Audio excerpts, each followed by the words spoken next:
My boyfriend tried to sell me off to pay his debt, except the mafia don he picked was my brother, and that idiot had no idea just how protective my brother was, or how brutal he could be to anyone who dared hurt his family. Whatever was in the car knocked me out the moment I got in. Time passed. I could feel that much, but my body stayed limp, weak. Eventually, I felt my mind clawing its way back. Not fully, but enough to hear. Miles was on the phone. First call, he was yelling at someone for pushing him to repay a debt.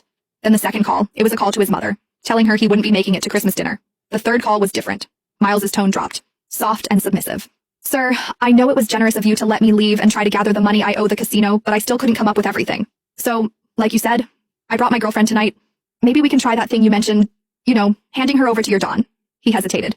I'm willing to do whatever it takes to clear my debt. A pause. Of course, I'll make sure she behaves. I'll tell her it's an honor to be chosen by you. I know how much grace you've shown me by giving me this chance. See you soon. Panic crawled under my skin. I tried to move, to sit up, but I didn't have the strength to lift even an inch. Soon, the car jolted to a stop and Miles leaned over, cupping my cheek. I forced my eyes shut tight. Eva, you looked so stunning tonight. I knew you wore that dress because I said I was taking you home to meet my family. He lowered his voice.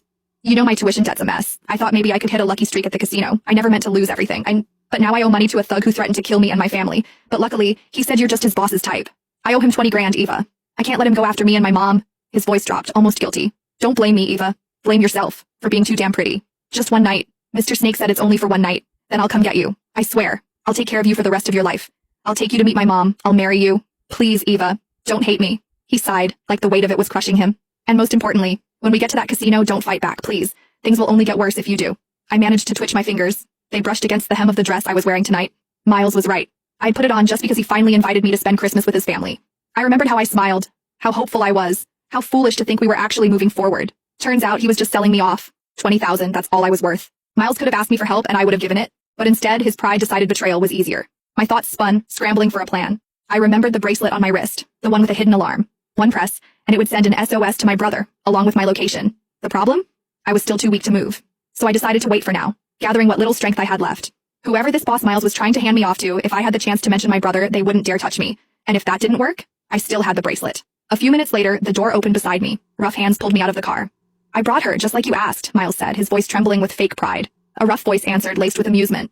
I gotta admit, even in my line of work, I didn't think you'd actually sell your girlfriend, but... A hand grabbed my chin, tilting my face up. You were right, she's very pretty. Not just pretty, Miles added quickly, eager, pathetic. The prettiest. She was even voted best looking in our class, but too proud. Always had her nose in the air. Took me nearly a year to win her over. And you're willing to hand her over to me? The man sneered. I cared about her, Miles said with a sickening laugh, joining Snake's. Just not as much as I care about myself. Besides, look at that body, and her fingers. She's a pianist. Real flexible too. If you catch my drift, she'll make your Don more than happy. The men around us laughed, crude and revolting.